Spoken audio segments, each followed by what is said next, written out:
14เดือน6 2020มาติดตามยนต์ ATR เนาะลงสนามบินมันนี่มันสำได้ลมแห้งนะมันนี่เนาะมันนี่ลมแห้งนี่มันได้เจอว่า ATR สิลงนี่สำได้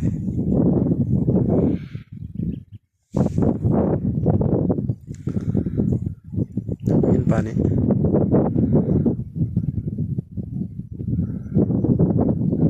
ปลายนาทีเพิ่นได้ก่อนสิลงฮอดสนามบินเนาะ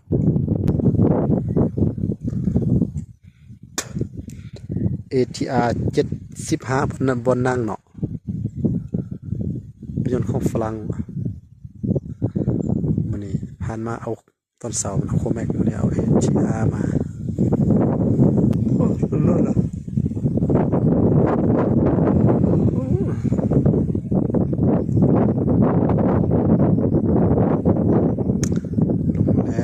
ลงอินซี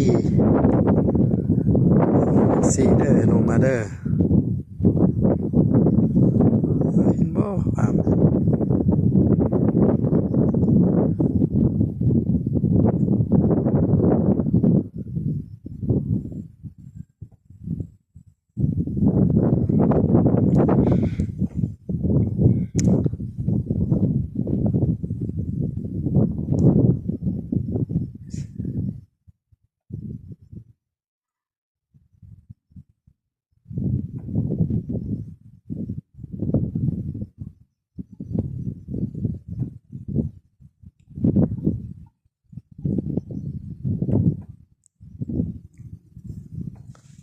มาแล้ว